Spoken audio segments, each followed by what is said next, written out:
Փառք Նժդեհին եւ ազատություն Սասնածռերին։ Խոսել եմ մի փոքր տարածաշրջանից, մի փոքր աշխարհից եւ մի փոքր մեզանից։ Եվ տարածաշրջանից խոսելուց ես ուզում եմ կենտրոնանալ Թուրքիայի վրա։ Զելենսկին այս վերջերս այցելել էր Թուրքիա եւ այնտեղից գնալուց հետո հայտարարություն է արել, որ եթե Ամերիկան լքելու է ՆԱՏՕ-ն, Եվրամիությունը պետք է ուրեմն համարժեք ռազմական ուժ ներգրավի իր կազմ։ Եվ որպեսզի կոմպենսացնեն Ամերիկայի, այսինքն եթե ՆԱՏՕ-ից հեռանա, ռազմական այդ կարողությունը, Զելենսկին առաջարկում է, որ Ուկրաինային, Թուրքիային, Անգլիային ներգրավել Եվրամիության մեջ։ Իհարկե, այս երեք երկրների բանակը համազոր չէ Ամերիկային, բայց առաջարկությունն է հետաքրքիր։ Արդյոք Թուրքիայի նախագահը վախեր չի տեսնում եւ փորձում է Զելենսկու միջոցով, ով Եվրամիության համար դարձել է զենք Ռուսաստանի դեմ կռվելու արդեն, Զելենսկու միջոցով փորձել եւս մեկ անգամ հայտնվել Եվրամիությունում։ Սա նշանակում է, որ Թուրքիան Ամերիկայից հույս չունի, որ իրեն կաջակցի։ Ինչու՞։ Որովհետև երբ որ Իսրայելը սպառնում է Թուրքիային հարվածելով, լավ թե վատ, շատ թե քիչ, կա նաև ամերիկյան ցանկություն։ Եթե Իրանի պես պետությանը, որը իսկապես հնագույն քաղաքակրթություններից մեկն է կրում, եւ ծերուկը հայտարարեց, այսինքն Թրամփը, որ եթե Իրանը իրեն լավ չդրսևորի, աշխարհի երեսից հնագույն քաղաքակրթություն կարող է վերանալ։ Այսինքն ինչ է ստացվում, եթե աշխարհի հնագույն քաղաքակրթությանը առանց վարանելու, առանց մտածելու կարող է ոչնչացնել, ապա Թուրքիան որովհետեւ քաղաքակրթություն չի կրում, այլ ընդհակառակը ինքը քաղաքակրթություն ոչնչացրած տերություն է եւ Թուրքիային քարուքանդ անելը դա մեկին գումարած մեկ է դառնալու։ Ահա այս վախերն են Թուրքիային ստիպել, Էրդողանին ստիպել, որ Զելենսկու միջոցով Եվրամիությանը առաջարկ անել, որ եկեք բան է փոխվել աշխարհում, եկեք Թուրքիային մի մերժեք, Թուրքիային ներս տանենք։ Այստեղ հարց է առաջանում, բա Չինաստանը, ախր Թուրքիան լուրջ հույսեր էր կապում Չինաստանի հետ, այս նույն Ադրբեջանը, փաստորեն Չինաստանը նույնպես իրենից արդեն կարող է ժամանակ առ հետո ոչինչ չներկայացնի, որովհետև այն Հորմուզի նեղուցը, որտեղ Ամերիկան պատերազմ հրահրելով համաշխարհային տնտեսության օձիքը սեղմեց, դրանով Ամերիկան չի տուժում, տուժում է Եվրոպան եւ Արևելքը, Չինաստան, Ճապոնիա,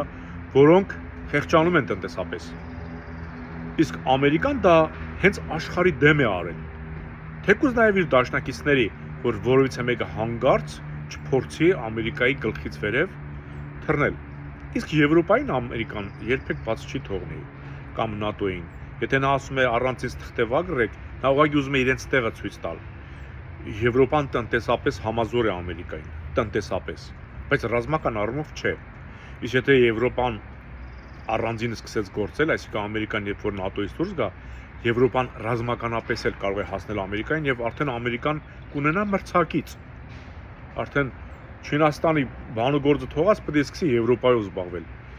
Իսկ Եվրոպայով ինքը չի զբաղվում, որովհետեւ Եվրոպային ինքը հանգիստ չի տա եւ թույլ չի տա։ Ինքը այնքան ժամանակ կճնշի աշխարհին, մինչեւ իր հետ հաշվի նստեն։ Երբ որ հաշվի նստեն, թե Եվրոպան, թե Արևելքը, ինքը ամեն ինչ կբարթի ծերուկի վրա, ինչպես ես ամիսներ առաջ ասել եմ, կասեն, որ Թրամփը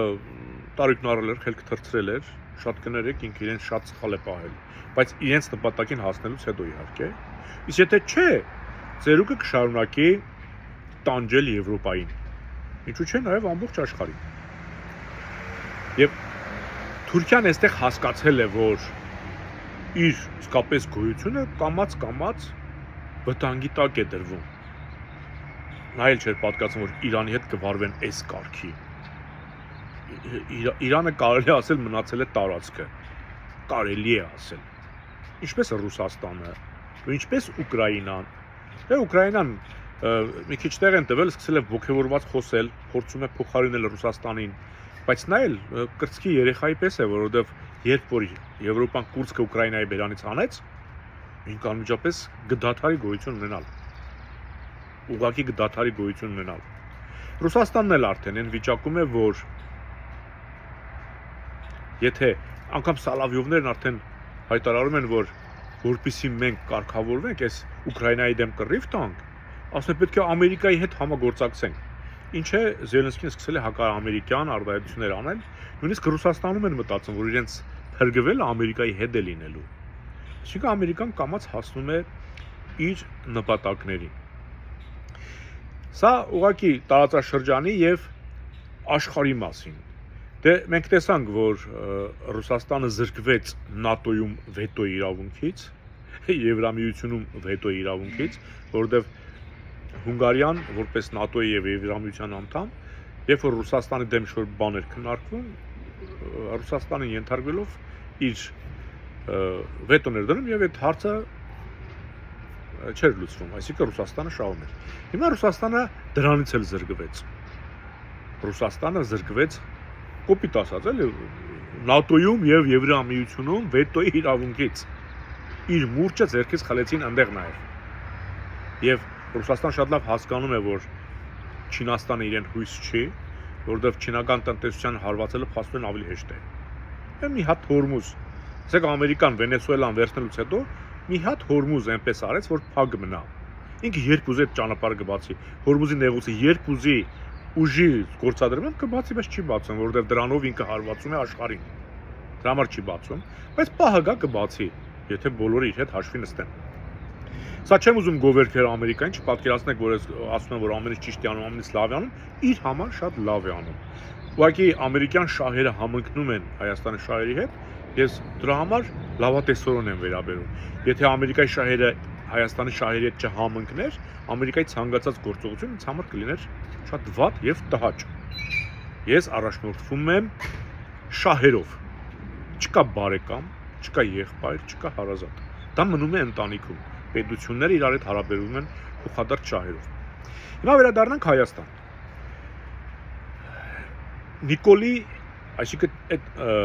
թուրքական, մենք տեսնում ենք, որ Նիկոլը բացարձակ թրքահաճո, իլհամահաճո գործողություններ է անում, անգամ հրաժարվելով, անգամ մեր ինքնությունն է ուզում կործանել, որ Իլհամը մեծ սիրով յուրացնում է։ Տեսեք, արդեն հասել են Կիլիկիային, որ իբր Կիլիկյանել է իրենց է եղել ալբանական, չգիտեմ, եսի ինչ կամած հասնեն մեր գրերին, որ Մաշտոսն է ալբանացի եղել կամ ալբանացիներից է վերցրել այդ գրերը,